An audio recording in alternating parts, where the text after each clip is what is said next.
The stars burned cold and distant in the void as the massive Vorthak fleet moved through space like death itself. Each ship stretched for miles, their dark metal hulls reflecting no light. They had done this dance 1,000 times before across 17 different galaxies. Today would be no different. Commander Kyung-min stood on the bridge of his flagship, watching the tactical display show their approach to a new galaxy. The locals called it the Milky Way. He had read the reports. Primitive species scattered across. Various worlds. Most still used chemical rockets to barely escape their own atmospheres. Some had not even achieved spaceflight yet. "Commander," his aide spoke quietly, "we are approaching the outer systems of this galaxy. Should we begin standard protocols?" Kyung-min nodded slowly. Standard protocols meant the same thing they always meant. Arrive with overwhelming force. Demand immediate surrender. Destroy any resistance within the first hour. Move on to the next system. It was efficient. It was effective. It had never failed. Behind him, Captain Hai-jin studied her data pad. "Sir, our scouts report approximately 200 billion stars in this galaxy. Preliminary scans show at least 40 species that have developed basic technology. Most appear to be confined to their home systems." "Any threats?" Kyung-min asked, though he already knew the answer. There were never any real threats. The Vorthak had perfected warfare millennia ago. Their energy shields could deflect any known weapon. Their faster-than-light drives made them impossible to catch. Their planet-cracking weapons could reduce entire worlds to space dust in minutes. "None detected, sir. The most advanced species appears to be something called humans.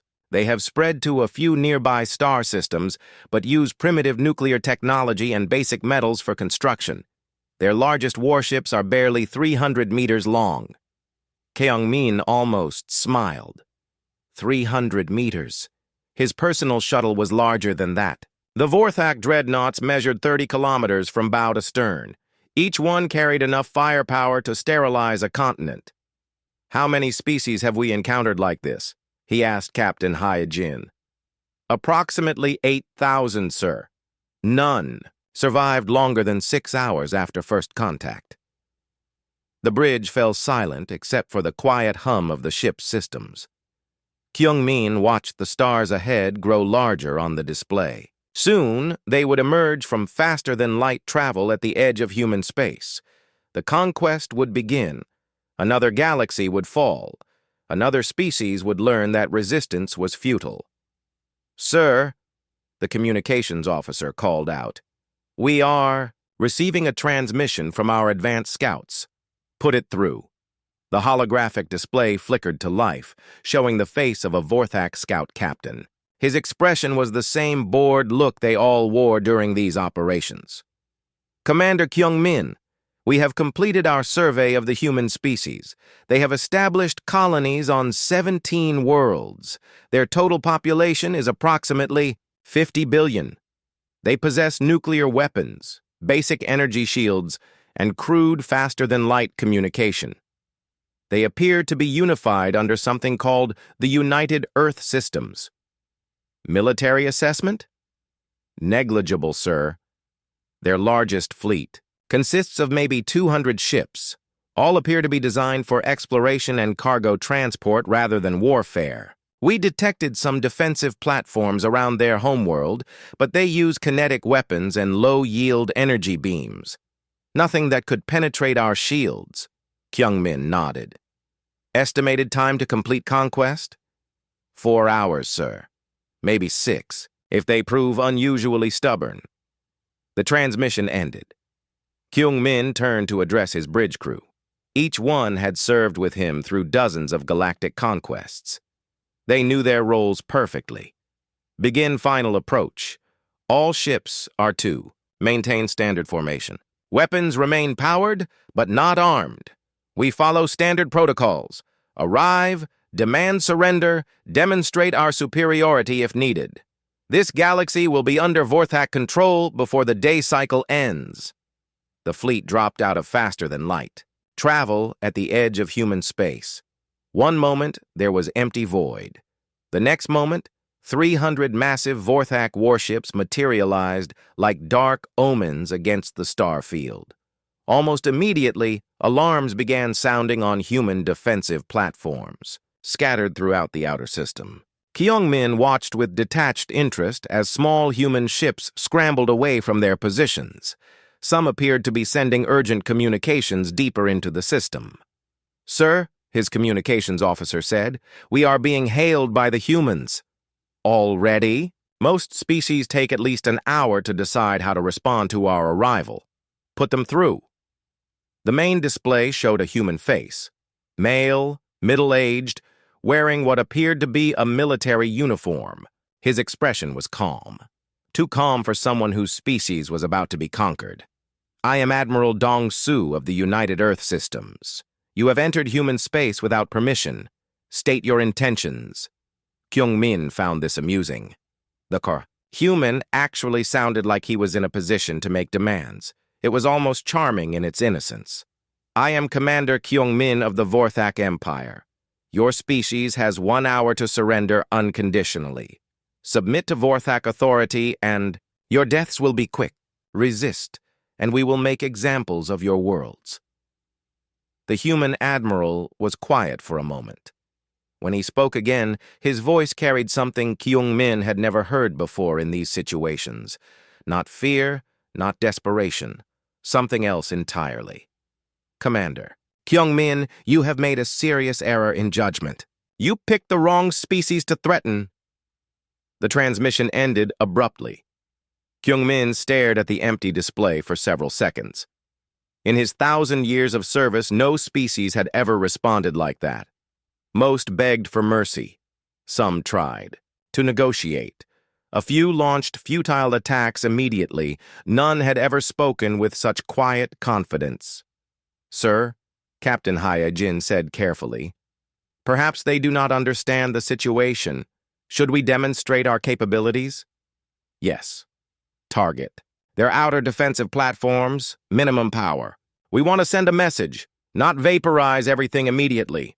The Vorthak weapon systems came online. Energy began building in the massive cannon arrays that ran along each ship's hull. The targeting systems locked onto the human defensive platforms. But as the weapons charged, something unexpected appeared on their sensors. A single human ship was approaching their fleet. Alone. It was larger than the others they had detected, maybe 800 meters long, but still tiny compared to the Vorthak dreadnoughts. "Sir," the tactical officer called out, "the approaching human ship is broadcasting on all frequencies." "What are they saying?" "Just 4 words, sir. Come and take it." Kyung-min felt something he had not experienced in centuries. Confusion. This was not how conquests worked. Species were supposed to be terrified of the Vorthak. They were supposed to surrender immediately or die trying to flee. "Sir," Captain Hyejin said quietly, "should we proceed with the demonstration?" Kyung-min watched the lone human ship continue its approach. Its shields were active, but they looked primitive. Its weapons appeared to be simple kinetic cannons and basic energy projectors. It posed no threat to even the smallest Vorthak vessel. Yet something about its steady approach made him hesitate. There was purpose in its movement. Confidence. As if the single ship believed it could stand against 300 Vorthak dreadnoughts and somehow survive. "Fire," Kyung-min ordered. "Minimum power. Show them what they face." The Vorthak weapons fired. Beams of pure energy lanced across space toward the human defensive platforms. In seconds, the platforms were reduced to glowing debris. The lone human ship continued its approach without changing course. "Now target the ship," Kyung-min said. "Same power level. 1 shot should be enough." Admiral Dong-Su watched the Vorthak energy beams turn Earth's outer defense platforms into burning metal. The platforms had been built to stop asteroids and small raiders, not weapons that could crack planets. Their destruction was expected. It was also part of the plan. "All stations report ready," his communications officer said from behind him. Dong-Su nodded but kept his eyes on the main display. The UES Resilience moved steadily toward the massive alien fleet. Around him, his crew worked at their stations, with calm efficiency.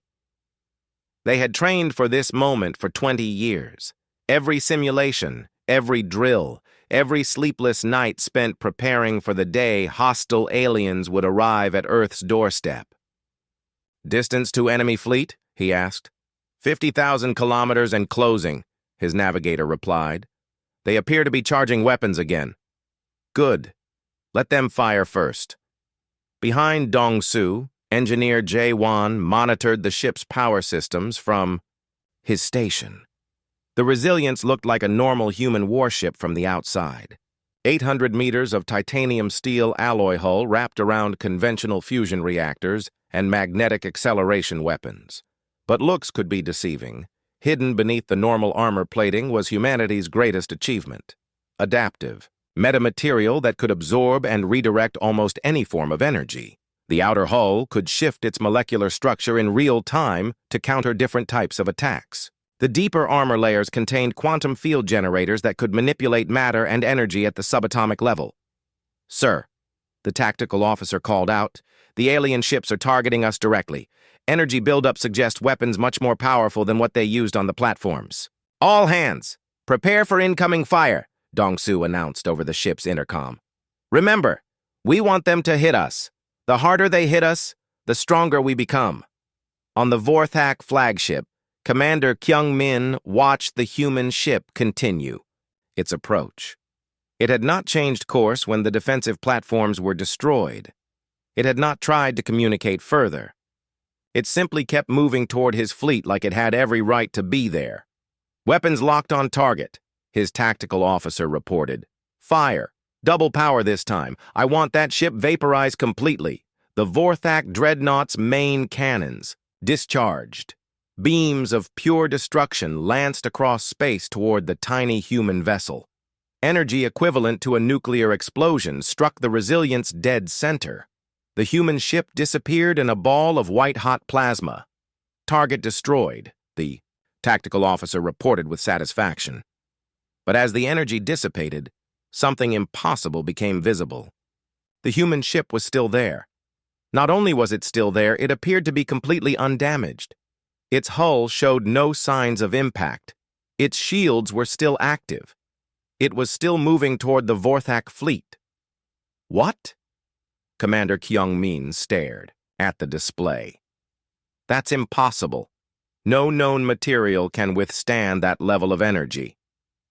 "Sir," his science officer said, voice shaking slightly, "I'm reading some very strange energy signatures from the human ship. It appears to be absorbing our weapons fire." On the Resilience, Engineer Jae-won watched his power readings with growing excitement. "Sir, you need to see this. Our power levels just increased by 300%. The metamaterial armor absorbed their entire attack and converted it directly into usable energy." Admiral Dong-Su allowed himself a small smile. "Excellent. Weapons Officer So Young, you may return fire when ready." So Young had been waiting for this moment her entire career. "Kinetic penetrators loaded and ready, sir. Targeting their lead ship. Fire." The Resilience's main guns were unlike anything the Vorthak had ever encountered. Instead of energy beams or plasma bolts, they fired solid projectiles accelerated to incredible speeds using magnetic fields. Dense tungsten rods, no bigger than telephone poles, but moving at significant fractions of light speed. The projectiles crossed the distance between ships in seconds. The Vorthak shields, designed to deflect energy weapons, offered no resistance to solid matter moving at relativistic velocities. The tungsten rods punched through the lead dreadnought's hull like paper, tearing massive holes in its superstructure. "Impossible!" Captain Haijin shouted as damage reports flooded in. "Their weapons just passed through our shields completely." Commander Kyung-min watched in shock as secondary explosions rippled through his flagship. His shields, which had never failed in 1,000 years of warfare, had been useless against simple kinetic projectiles. "How fast were those projectiles moving?" he demanded. "Approximately 15% of light speed, sir," his science officer replied. No known technology can accelerate solid matter to those velocities. All ships concentrate fire on the human vessel. Maximum power! Across the Vorthak fleet, hundreds of energy cannons swiveled toward the Resilience. The combined firepower of 300 dreadnoughts focused on the single human ship. Energy enough to boil oceans struck the Resilience. From every direction, the human ship vanished again in a sphere of pure destruction. This time, the energy release was so intense that it interfered with Vorthak's sensors for several seconds. When the sensors cleared, the Resilience was not only still intact, it was glowing. The adaptive armor had absorbed the massive energy input and was radiating excess power as visible light. Sir, Engineer J1 reported with barely contained excitement, power levels are now at 800% of normal. All systems are operating far beyond design specifications. The metamaterial is actually improving its absorption efficiency as it analyzes their weapons. Admiral Dong Su turned to his weapons officer. I believe it's time to show them what human ingenuity can accomplish. Deploy the drones. So Young pressed a series of controls. Along the Resilience's hull, dozens of hatches opened. What emerged looked like clouds of metallic insects. Thousands of small drones, each no larger than a human fist, swarmed out of the ship and began moving toward the Vorthak fleet. What are those? Commander Kyung-min asked as his sensors tracked the approaching swarm. Unknown, sir. They appear to be small automated units. Very small. Our point defense systems can probably handle them. Do it. Destroy them all. The Vorthak ships opened fire with their defensive weapons. Laser grids and particle beams swept through space, destroying hundreds of the small drones. But more kept coming, and the ones that survived seemed to learn from the destruction of their fellows, changing their flight patterns to avoid the defensive. Fire, sir, the Vorthak tactical officer said with growing concern. The remaining drones are adapting to our defensive measures. They're becoming harder to hit. On the Resilience, Communications Officer Min Ho was intercepting Vorthak transmissions. Sir, they're starting to panic. Their standard tactics aren't working and they don't understand why. Increase drone production, Admiral Dong Su ordered. I want every fabrication unit working at maximum capacity. The Resilience had been designed with fully automated manufacturing systems. Raw materials went in one end, finished products came out the other. The ship could literally build new weapons and defenses while in combat, adapting to whatever threats it encountered. More drone swarms poured out of the ship. These were different from the first wave. They moved faster, dodged more effectively, and carried different payloads. Some were equipped with cutting tools designed to slice through Vorthak hull material. Others carried electromagnetic pulse generators to disrupt alien electronics. Commander Kyung-min watched in growing horror as the small human drones reached his fleet and began attaching themselves to his ship's hulls. What are they doing? His answer came seconds later as the first drones began cutting through the armor plating. Where they cut, more drones swarmed inside the ships. Sir, they're inside the ship, his damage control officer reported. The drones are cutting through internal systems. They appear to be learning our ship's layout as they move. Captain Hai Jin stared at her tactical display in disbelief. Commander, how is this possible? One ship is defeating our entire fleet. Kyung-min had no answer. In 17 galaxies and thousands of species, nothing like this had ever happened. The Vorthak were supposed to be the superior force. They were supposed to win through overwhelming technological advantage, but these humans were different. They didn't try to match Vorthak technology. Instead, they had developed completely different approaches to warfare. Where the Vorthak used energy weapons, the humans used kinetic projectiles. Where the Vorthak relied on shields, the humans absorbed and redirected energy. Where the Vorthak built larger ships, the humans built smaller, smarter ones. Sir, his communications officer said quietly, the human ship is hailing us again. Put it through. Admiral Dong Su's face appeared on the display again. His expression was still calm, but now there was something else in his eyes. Confidence. The absolute certainty of someone who held all the advantages. Commander Kyung-min, I believe you're beginning to understand your situation. Your weapons make my ship stronger. Your shields can't stop my weapons. Your ships are being systematically disabled by my drones. Would you like to discuss terms for your surrender? Commander Kyung-min stared at the human admiral's face on his display. Surrender? In 1,000 years of conquest across 17 galaxies, no one had ever demanded the Vorthak's surrender. The very idea was impossible to process. You are one. Ship against 300, Kyung-min said slowly. Your position is hopeless. Is it? Admiral Dong-Su replied. How many of your ships are still fully operational? Kyung-min turned to Captain Hye-jin, who was frantically reviewing damage reports. Her face had gone pale as she read through the incoming data. Sir, she said quietly, 47 ships report significant damage from the kinetic strikes. Drones have penetrated the hulls of over 100 vessels. They're disrupting our power systems, cutting through data conduits, and appear to be copying our computer files. What do you mean, copying our files? The drones seem to be equipped with advanced scanning equipment. They're downloading our ship blueprints, weapons, specifications, and tactical databases. It's like they're learning everything about us. On the Resilience, Tactical Officer Woo Jin was coordinating the drone assault from his station. Each tiny robot was connected to the ship's central artificial intelligence, sharing information in real time. As the drones explored Vorthak technology, the AI analyzed and understood it. Sir, Woo Jin reported to Admiral Dong-Su, the drones have completed their analysis of Vorthak's shield technology. It's actually quite primitive.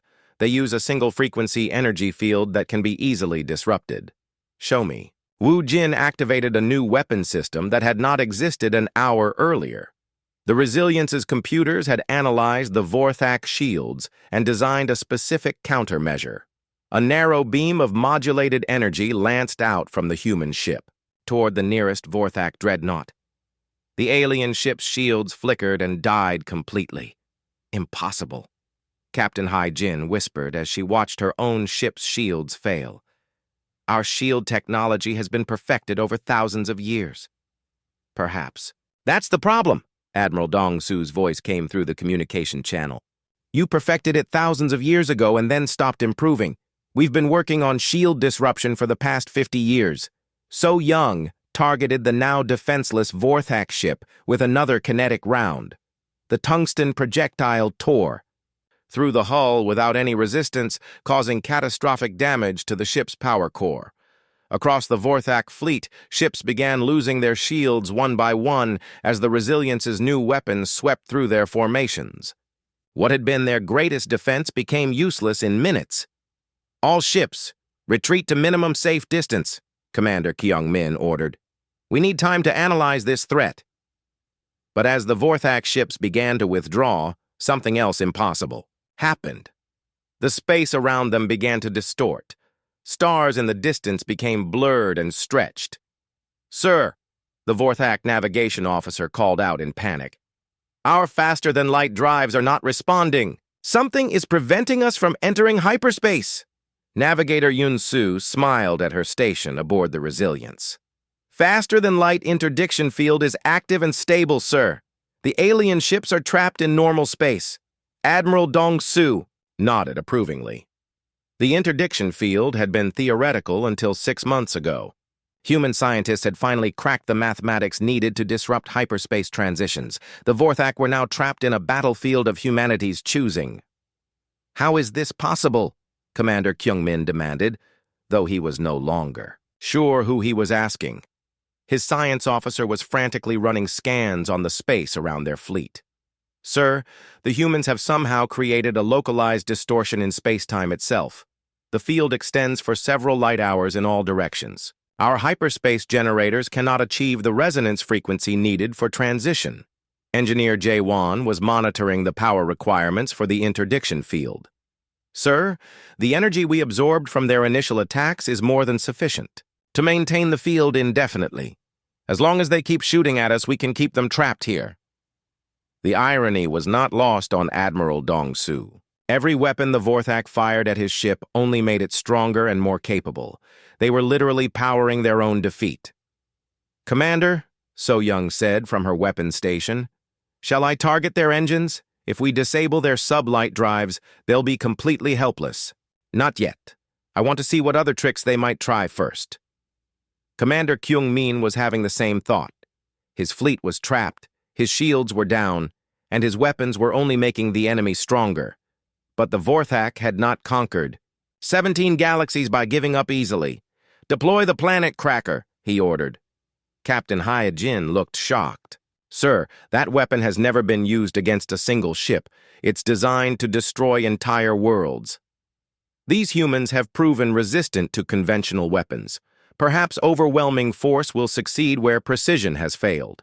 The largest Vorthak dreadnought began reconfiguring itself. Massive panels slid apart along its hull, revealing a weapon system that dwarfed everything else in the fleet. The planet cracker was a gravitational weapon that could compress matter into microscopic black holes. It had been used to destroy over 300 worlds during the Vorthak conquests. "Sir," Science Officer Yu-Jin called out from her station on the Resilience, "the aliens are powering up some kind of exotic weapon. Energy readings are off the scale." "Analysis?" Admiral Dong-Su asked calmly. "It appears to be a gravitational manipulator of some kind. Theoretical output suggests it could compress matter to incredible densities, probably used for destroying planets." "And our defenses?" Yu-Jin smiled. "The metamaterial armor can adapt to gravitational fields just as easily as energy weapons. In fact, a gravitational attack might be even more useful to us. We could potentially redirect the effect back at them." The planet cracker finished charging. A sphere of twisted space-time formed at its muzzle, reality itself bending under the weapon's influence. The sphere launched toward the Resilience, growing larger as it traveled. "Brace for impact," Admiral Dong-Su announced. "All hands, prepare for gravitational distortion." The gravitational weapon struck the Resilience directly. Space around the human ship twisted and compressed as the weapon tried to collapse matter into a singularity. But instead of being destroyed, the ship's adaptive armor began analyzing and absorbing the gravitational field. "This is incredible," Engineer Jae-won said as he watched his instruments. "The metamaterial is actually learning to manipulate gravity directly. We're not just absorbing the attack, we're gaining control over it." The gravitational field around the Resilience suddenly reversed. Instead of compressing inward, it began expanding outward in a controlled wave. The wave swept across the Vorthak. Fleet and their ships began to experience severe gravitational stress. "Sir," the Vorthak damage control officer shouted, "gravitational anomalies throughout the fleet. Hull integrity failing on multiple ships." Commander Kyung-min watched in horror as his own planet cracker weapon was turned against his fleet. Ships that had survived the destruction of worlds were being torn apart by gravitational forces they themselves had created. "Shut down the planet cracker," he ordered. "I can't, sir. The gravitational field is being controlled by the human ship." "Now!" Medical Officer Ha-Newell monitored the crew's condition as the Resilience manipulated gravitational forces around itself. The ship's inertial dampeners were working overtime to keep the crew safe, but she could see the strain on their faces. "Sir," she reported to Admiral Dong-Su, "crew is holding up well, but we're approaching the limits of what our compensators can handle." "Understood. Yu-Jin, can we end this without destroying their entire fleet?" Science Officer Yu-Jin studied her controls carefully. "Yes, sir. I can collapse the gravitational field gradually rather than releasing it all at once. That should disable their ships without killing everyone aboard." "Do it." The gravitational distortion around the Vorthak fleet slowly faded, but not before, causing critical damage to most of their ships. Power systems failed, weapons went offline. Life support systems struggled to maintain atmosphere on dozens of vessels. Commander Kyung-min found himself sitting in the dark on his bridge as emergency lighting flickered on. Half his crew was unconscious from the gravitational stress. His flagship, which had been the pride of the Vorthak fleet an hour ago, was now barely functional.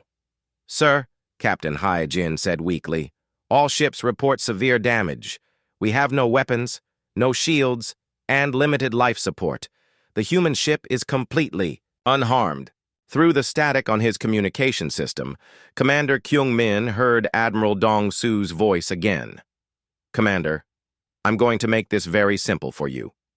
Your fleet is disabled. Your weapons only make my ship stronger. You cannot escape, and you cannot win. I'm offering you one chance to surrender before I decide that you're too dangerous to leave alive." Kyung-min looked around his ruined bridge. In his 1,000 years of service, he had never faced a situation like this. The Vorthak Empire had built its power on technological superiority and overwhelming force. But these humans had made both advantages worthless. "What are your terms?" he asked quietly. Admiral Dong-Su considered Commander Kyung-min's question carefully. The Vorthak fleet was disabled, but not destroyed. 300 ships containing thousands of aliens who had spent centuries conquering other species. The decision he made now would determine whether this first contact led to peace or became the beginning of an interstellar war. "First," Admiral Dong-Su said, "you will power down all remaining weapon systems and submit to boarding parties for inspection. Second, you will provide complete technical specifications for all Vorthak military technology. Third, you will explain exactly how your empire operates and which species you have conquered." Commander Kyung-min felt anger rising in his chest. No one made demands of the Vorthak Empire. They were the conquerors, not the conquered. But as he looked around his darkened bridge and saw the fear in his crew's eyes, reality began to sink in. "And if we refuse?" he asked. "Then I disable your life support systems and leave your crews to slowly suffocate in the void," Admiral Dong-Su replied without emotion. "Your choice, Commander." On the Resilience, Communications Officer Min Ho was monitoring Vorthak transmissions throughout their fleet. "Sir, they're arguing among themselves. Some want to fight to the death. Others are demanding surrender. Their command structure appears to be breaking down." "How long before they reach a decision?" Admiral Dong-Su asked. "Unknown, sir. But I'm detecting some ships attempting to restore weapon power." Tactical Officer Wu Jin immediately began tracking the ships that were trying to bring their weapons back online. "Sir, should I deploy more drones to ensure they remain disabled?" "Yes, but use minimal force. I want them alive to deliver a message back to their empire." New drones swarmed out of the Resilience, these ones equipped with electromagnetic pulse generators.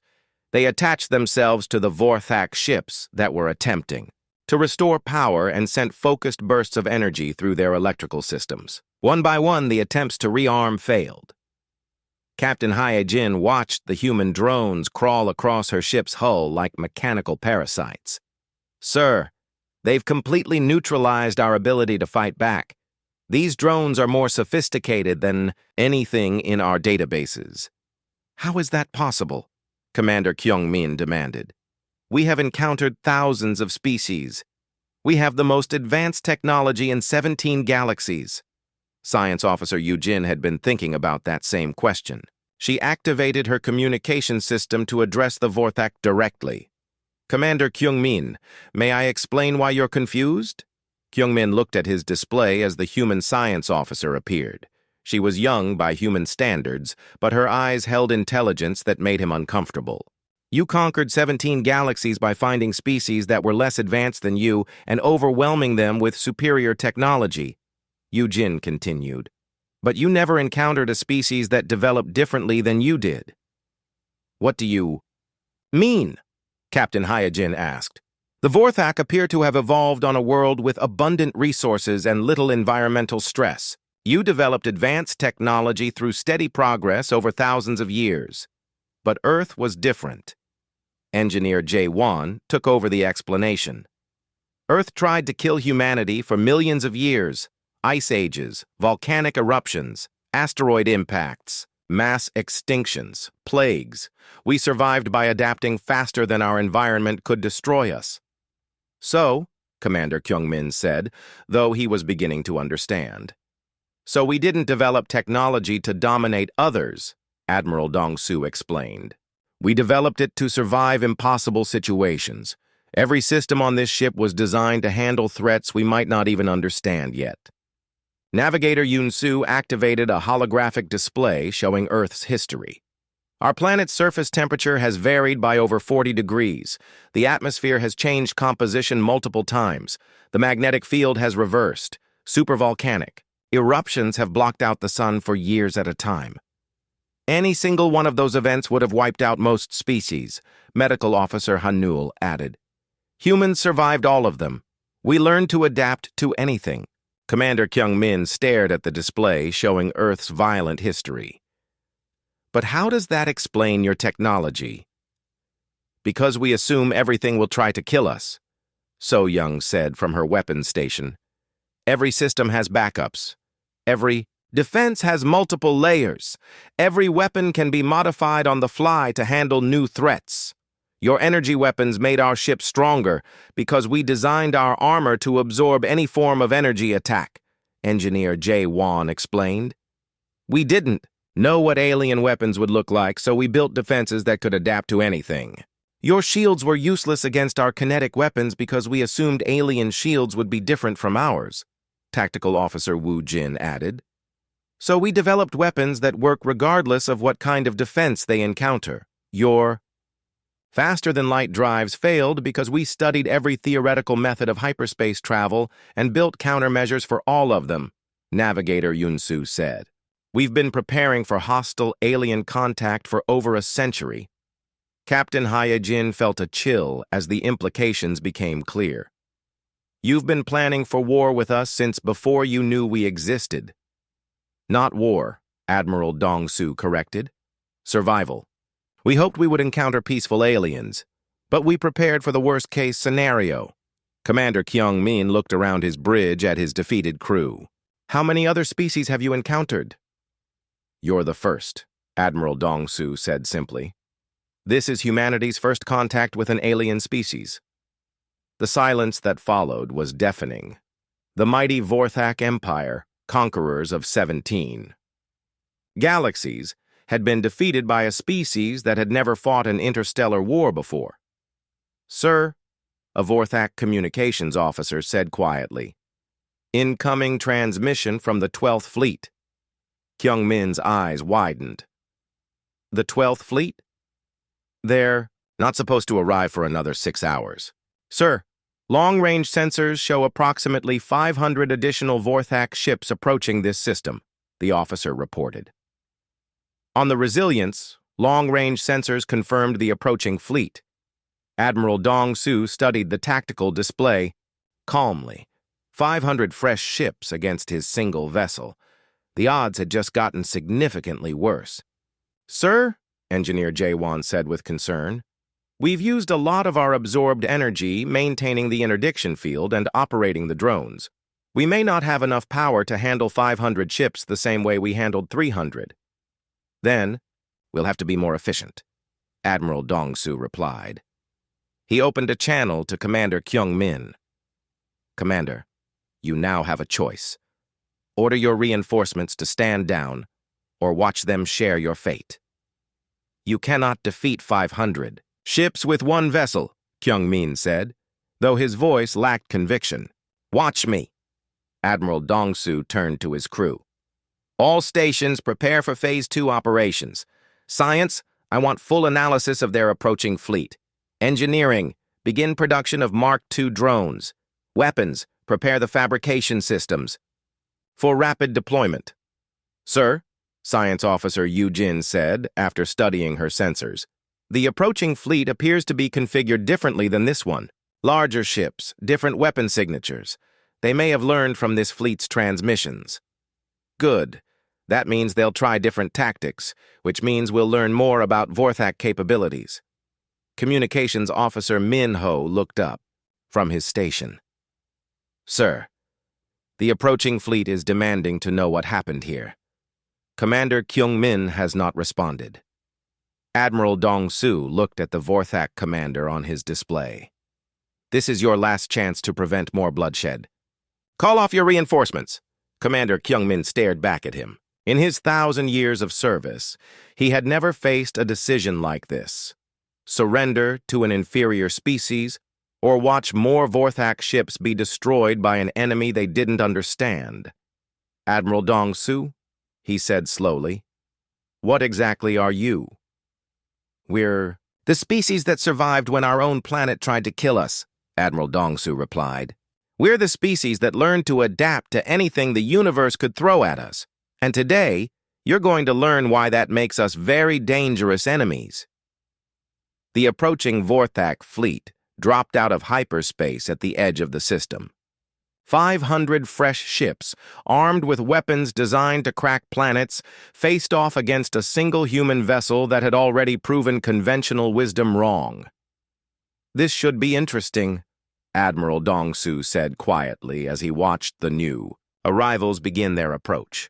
Fleet Admiral Tae-young commanded the Vorthak 12th Fleet from his massive flagship. When he had received the distress signals from Commander Kyung-min's expedition, he had assumed it was a simple equipment malfunction. Entire fleets did not get defeated by primitive species. But as his sensors showed him the wreckage of 300 disabled Vorthak ships and one undamaged human vessel, he began to reconsider his assumptions. What happened here? He asked his tactical officer. Unknown. Sir, all ships in the expedition fleet show severe damage. Most have lost weapons and shields completely. The human ship appears to be maintaining some kind of interdiction field that prevented their escape. Admiral Tae-young studied the tactical display. A single ship had defeated 300 Vorthak dreadnoughts.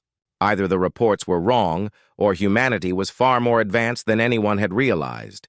Have you been able to contact Commander Kyung-min? Yes, sir. He's requesting that we withdraw immediately. Withdraw? From a single enemy ship? Sir, perhaps we should analyze the situation more carefully before engaging. The expedition fleet clearly encountered something unexpected. But Admiral Tae-young had not risen to command the 12th Fleet by being cautious. The Vorthak Empire's reputation was built on overwhelming force and inevitable victory.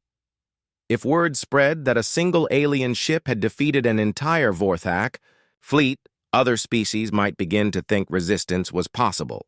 All ships, battle formation. We will destroy this human vessel and restore the Empire's reputation.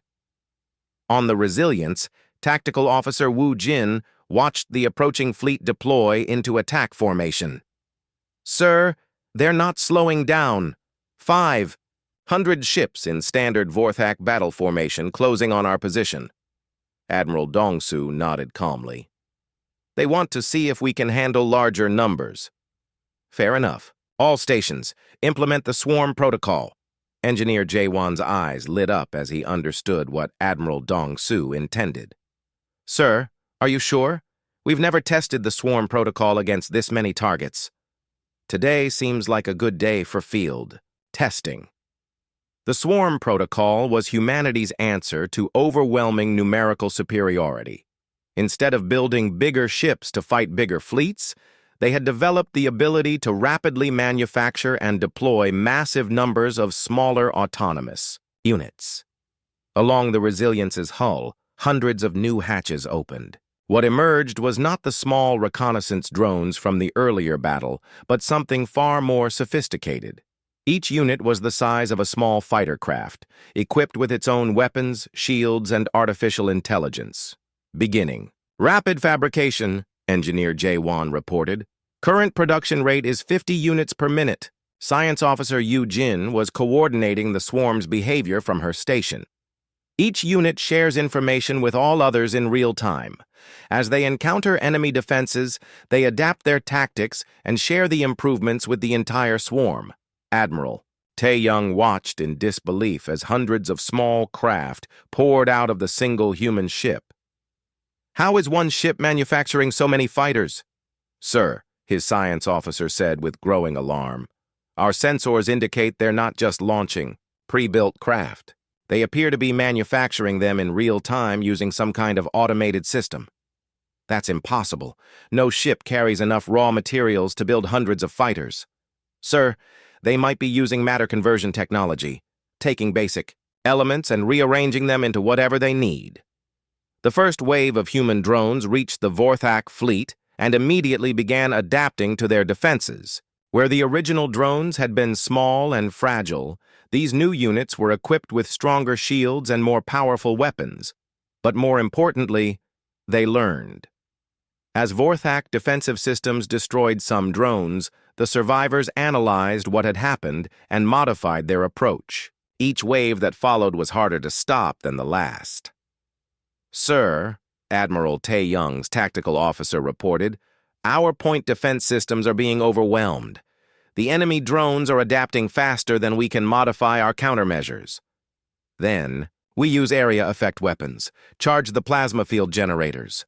The Vorthak ships began generating massive spheres of superheated plasma designed to destroy everything within several kilometers. It was a weapon normally used against large fleets or planetary defenses. The plasma fields swept through the drone swarms, vaporizing hundreds of the small craft instantly. But within minutes, new drones were emerging from the resilience, and these ones moved differently.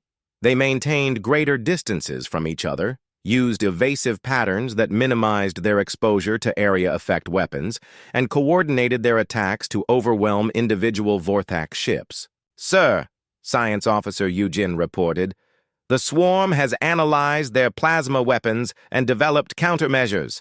Generation 3 drones are equipped with heat-resistant armor and improved evasion algorithms. Admiral Dong-Su watched the battle unfold on his tactical display. Each exchange taught the swarm more about Vorthak capabilities, and each lesson was immediately applied to every drone in the field. This is incredible, Communications Officer Min-ho said as he monitored Vorthak transmissions. They're panicking. They've never faced an enemy that learns and adapts in real time. Sir, Engineer Jae-won called out, the swarm is requesting permission to begin boarding operations. Granted, but I want prisoners, not corpses.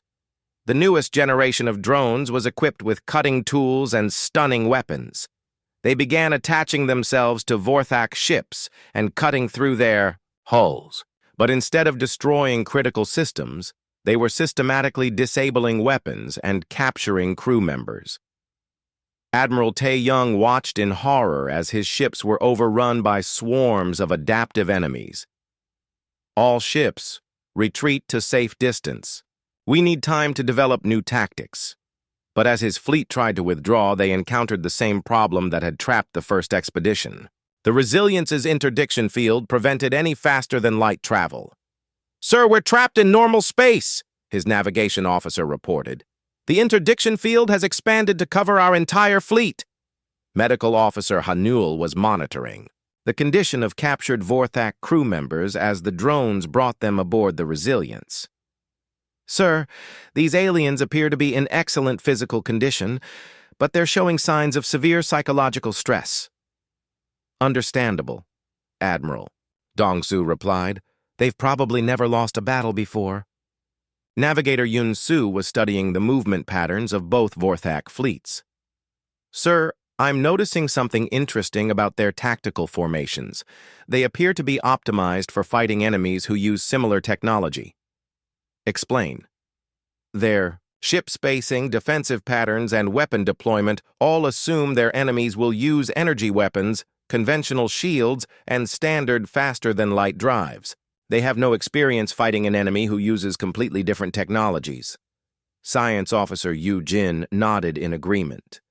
It's like they've been fighting the same war for thousands of years against enemies who all used variations of the same basic technologies, which means they've never had to truly innovate, Admiral Dong-Su realized. They've been winning through superior versions of familiar technologies, not through developing new approaches to warfare. This was humanity's greatest advantage.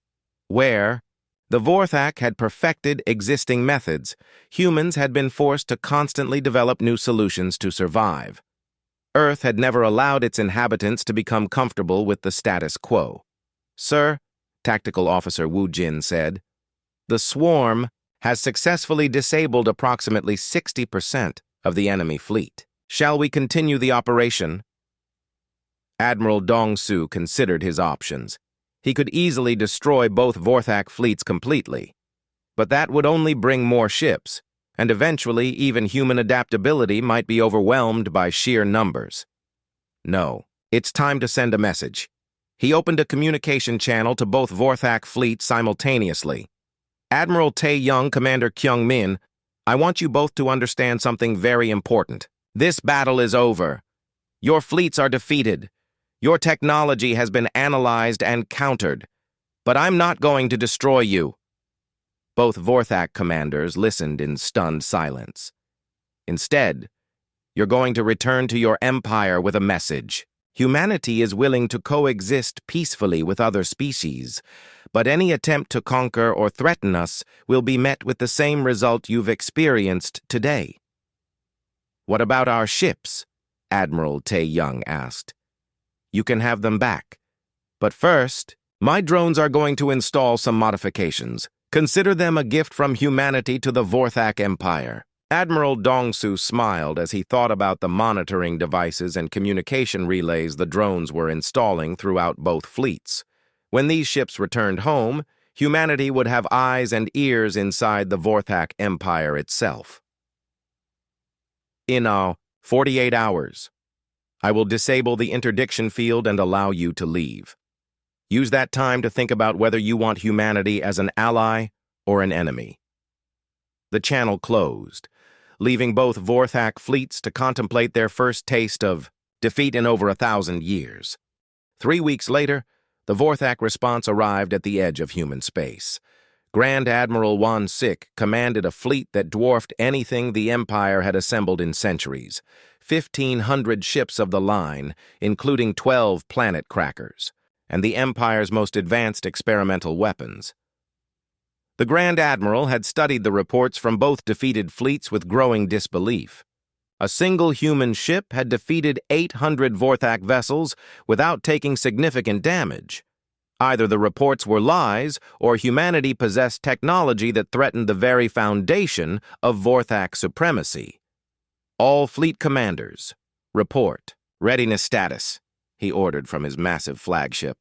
"3rd Fleet ready, sir." 7th Fleet ready. "Experimental Weapons Division ready." One by one, 15 separate fleets reported their readiness for battle. Grand Admiral Wan Sik had brought enough firepower to sterilize an entire star system. Surely no single ship could stand against such overwhelming force. "Sir," his intelligence officer said, "we're detecting multiple human ships in this system. At least 50 vessels of various sizes." Wan Sik smiled coldly. "So they've learned the lesson and brought reinforcements. How many ships total?" "Approximately 50 confirmed contacts, sir, but something is strange about their formation." "Explain." "They're not in any recognizable battle formation. Some appear to be cargo vessels. Others look like civilian transports. Only about 10 show signatures, consistent with military vessels." Grand Admiral Wan Sik studied the tactical display. The humans had indeed brought more ships, but they appeared to be a motley collection of different vessel types, rather than a proper battle fleet. "Perhaps they're evacuating their system," he suggested. "They know they cannot win against our numbers." But as the Vorthak fleet moved deeper into the system, something unexpected happened. The human ships began to change. What had appeared to be cargo vessels suddenly sprouted weapon arrays. Transport ships extended massive sensor arrays. Civilian craft revealed themselves to be carrying advanced defensive systems. "Sir," the tactical officer called out in alarm, "the human ships are transforming. They appear to be modular vessels that can reconfigure themselves for different missions." Grand Admiral Wan Sik watched in fascination as the human fleet reorganized itself from a collection of civilian ships into a coordinated military formation. but even 50 military vessels could not hope to stand against 1,500 Vorthak dreadnoughts. All fleets, prepare for battle. We will demonstrate to these humans the price of defying the Vorthak Empire. Admiral Dong-Su watched the massive Vorthak fleet approach from the bridge of the Resilience. The ship had been extensively modified during its 3 weeks at Earth. New weapon systems, improved armor, and most importantly, a quantum communication link to the rest of the human fleet. "Sir," Tactical Officer Wu Jin reported, "all ships are connected to the tactical network. We have real-time coordination with every vessel in the fleet." "Excellent. Begin Phase 1 operations." What the Vorthak had not realized was that the human fleet was not 50 independent ships. It was 50 components of a single massive weapons system. Each vessel specialized in a different aspect of warfare, but all shared information and coordinated their actions through quantum entanglement communication. The lead human ship suddenly fired a single projectile toward the Vorthak fleet. Grand. Admiral Wansik watched it approach with amusement. One kinetic round against 1,500 ships was hardly a threat, but as the projectile neared the Vorthak formation, it split apart. What had appeared to be a single round was actually a cluster of thousands of smaller projectiles, each one guided by its own artificial intelligence. "Evasive maneuvers!" Wansik ordered, but it was too late. The projectile struck throughout the Vorthak fleet with incredible precision, but instead of exploding, they attached themselves to the enemy ships and began broadcasting powerful electromagnetic interference. "Sir, we're losing communication with multiple ships," the communications officer reported. "The projectiles are jamming our command networks." This was humanity's new approach to fighting superior numbers. Instead of trying to destroy 1,500 ships, they would isolate them from each other and defeat them individually. Engineer Jae Wan monitored the jamming operation from his station. "Sir, the interference pattern is adapting to their attempts to restore communication. Each projectile is learning their frequency changes and adjusting accordingly." Within minutes, the massive Vorthak fleet had been broken into dozens of isolated groups. Ships that had operated as a coordinated force for thousands of years suddenly found themselves unable to communicate with their allies. "This is impossible," Grand Admiral Wansik said as he watched his fleet coordination collapse. "How are they jamming 1,500 ships simultaneously?" Science Officer Yu Jin had the answer. "Each jamming device contains a quantum processor that shares information with all the others. They're essentially operating as a single distributed computer with thousands of components." But the Vorthak were not helpless. Even without coordination, 1,500 ships still had enough firepower to overwhelm 50 human vessels. "All ships independent attack patterns," Wansik ordered. "Ignore the jamming and engage the enemy." The Vorthak fleet began firing everything they had at the human formation. Energy beams, plasma cannons, gravitational weapons, and exotic matter disruptors all converged on the 50 human ships. But instead of trying to absorb the attack like the Resilience had done before, the human fleet simply wasn't there when the weapons arrived. "Sir," the Vorthak tactical officer said in confusion, "the human ships have disappeared from our sensors." "Stealth technology?" "Unknown, sir. They simply vanished." Navigator Yun Su smiled from her station aboard the Resilience. "Spatial displacement field is working perfectly, sir. We've shifted our entire fleet into a parallel dimensional pocket." The human ships had not actually disappeared. They had used controlled manipulation of space-time to shift themselves slightly out of phase with normal reality. They could still observe and attack the Vorthak fleet, but enemy weapons passed harmlessly through the space they had occupied.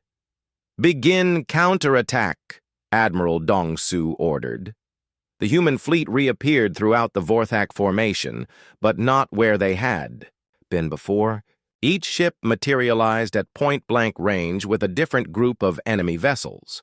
What followed was not a battle in any traditional sense. It was a systematic dismantling of Vorthak military power by an enemy that refused to fight according to conventional rules. Human ships that appeared to be destroyers revealed themselves to be mobile manufacturing platforms, producing swarms of attack drones in real time. Transport vessels opened to disgorge clouds of self-replicating nanomachines that began converting Vorthak hull material into more human technology. Medical Officer Ha Newell coordinated the non-lethal takedown of Vorthak crews from her station. "Sir, our neural disruptor weapons are working as designed. Enemy crew members are being incapacitated without permanent injury." The Vorthak had brought weapons designed to destroy planets, but they found themselves fighting an enemy that attacked their ship's systems directly while leaving the crews alive. Grand Admiral Wonsik watched in growing horror as his massive fleet was systematically disabled by an enemy that seemed to operate by completely different rules of warfare. "How are they doing this?" he demanded of his science officer. "Sir, they appear to have weaponized every aspect of their technology. Their manufacturing systems are weapons. Their communication networks are weapons. Even their life support systems are being used offensively." "What do you mean?" "They're pumping sedative gases into our ships through our own air recycling systems. Our crews are falling asleep at their stations." Communications Officer Minho was monitoring Vorthak transmissions throughout their fleet. "Sir, they're in complete chaos. Many ships are reporting that their own systems have turned against them." This was the ultimate expression of human adaptability. Where the Vorthak built specialized weapons for warfare, humans had learned to make weapons out of everything. Their entire technological civilization had become a weapon that could be turned against any enemy. Within 4 hours, the entire Vorthak invasion fleet was disabled. 1,500 ships floated helplessly in space while human crews boarded, them to ensure the alien crews were unharmed. Grand Admiral Wonsik found himself sitting in his command chair, surrounded by small human robots that had somehow infiltrated his flagship. The robots paid him no attention as they went about their work of cataloging Vorthak technology. "Admiral Dong Su," he said over the communication system, "I formally surrender my fleet to your forces." "Surrender accepted, Grand Admiral. Your crews will be treated well." "How?" Wonsik asked simply. "How did 50 ships defeat 1,500? "You brought 1,500 ships," Admiral Dong Su replied. "We brought 1,500 solutions to the problem of fighting 1,500 ships. The difference is that our solutions could adapt to your responses faster than you could change tactics." Grand Admiral Wonsik looked around his captured bridge. Every surface was now covered with human technology that had somehow grown from the ship's own materials. "What happens now?" "Now you return to your empire with another message. The Vorthak can see." 6 months after the Second Battle, the Vorthak Empire faced a crisis unlike any in its 1,000-year history. 3 major invasion fleets had been defeated by a single species that had barely achieved interstellar travel. The implications were staggering. Emperor Hyo Sung convened an emergency session of the Vorthak High Council in the Empire's capital system. Representatives from 17 galaxies gathered to discuss what many considered impossible: the first military defeats in Vorthak history. "Honored Emperor," Fleet Admiral Jin Ho said as he presented his analysis, "we must face an uncomfortable truth. Our military doctrine is obsolete." "Explain," the Emperor commanded. "We have spent millennia perfecting our ability to overwhelm enemies with superior technology and greater numbers. But the humans don't fight that kind of war. They adapt faster than we can respond." Supreme Military Advisor Chang Min nodded in agreement. "Every fleet we send becomes a learning opportunity for them. They study our tactics, analyze our technology, and develop countermeasures while the battle is still in progress. Then we send overwhelming force," the Emperor declared. "Mobilize every fleet in the Empire. 10,000 ships, 100,000. Enough to crush any opposition." "With respect, Honored Emperor," Strategic Advisor Dong Min said quietly, "that may not work either." "Why not?" "Because the humans have proven they can turn our own advantages against us. The larger the fleet we send, the more targets they have for their adaptive weapons. The more powerful our weapons, the more energy they absorb to make themselves stronger. The Emperor was quiet for a long moment. Around the council chamber, military leaders who had never known defeat struggled to accept the new reality. "What do you recommend?" he finally asked. Fleet Admiral Jin Ho took a breath before speaking. "Negotiation, honored Emperor. The humans have proven they can defend themselves. Perhaps it's time to consider them as equals rather than subjects." The word equals had not been spoken in the Vorthak High Council for centuries. The Empire was built on the principle that the Vorthak were superior to all other species. To admit equality with humans would undermine the very foundation of their society. Meanwhile, in Earth's solar system, humanity was preparing for what everyone assumed would be the final confrontation. If the Vorthak Empire chose to continue fighting, they would likely send their entire military force in one massive assault. Admiral Dong-Su stood in the command center of Luna Station, humanity's new military headquarters. Around him, holographic displays showed the defensive preparations throughout human space. "Status report," he requested. Engineer Tae Young looked up from his console.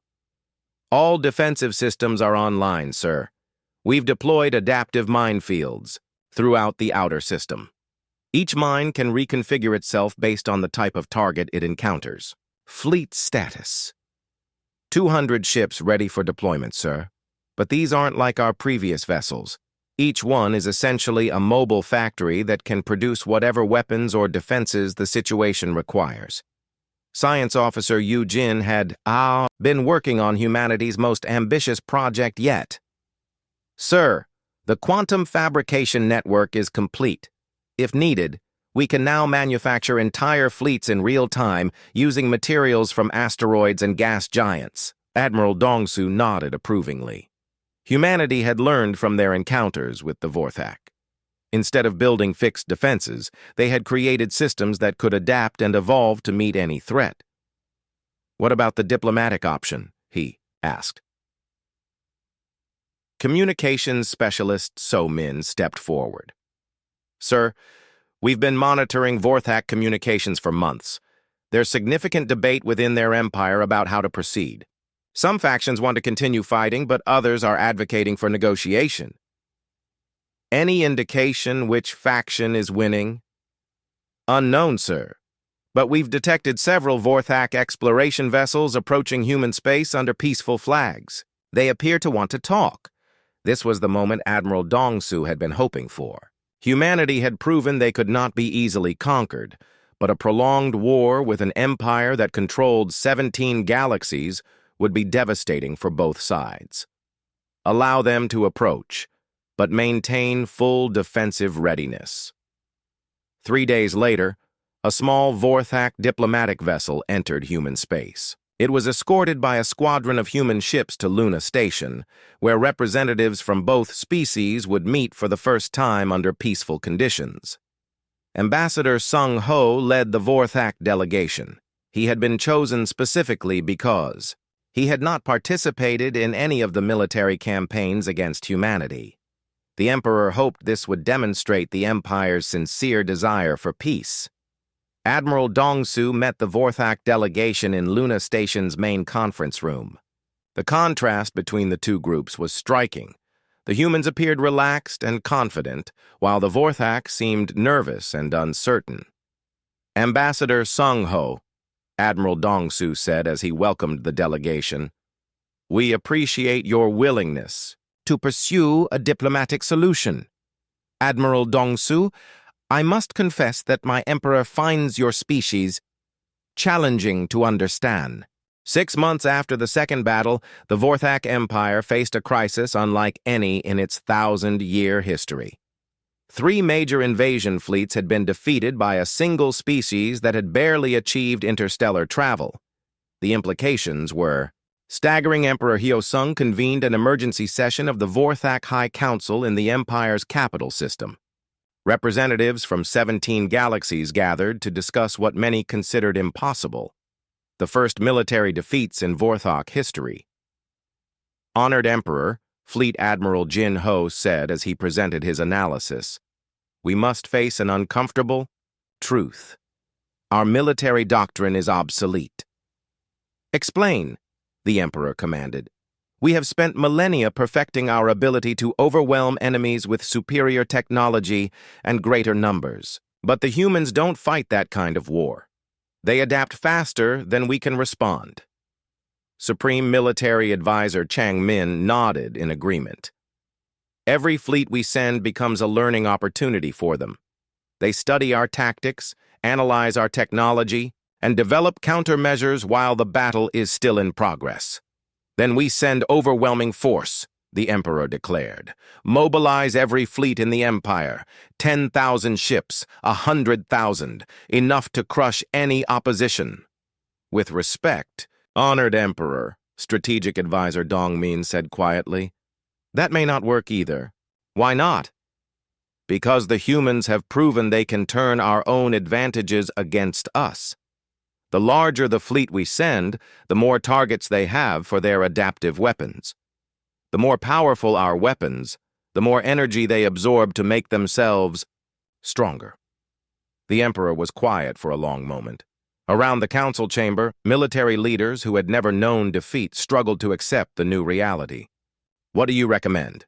he finally asked. Fleet Admiral Jin Ho took a breath before speaking. "Negotiation, Honored Emperor.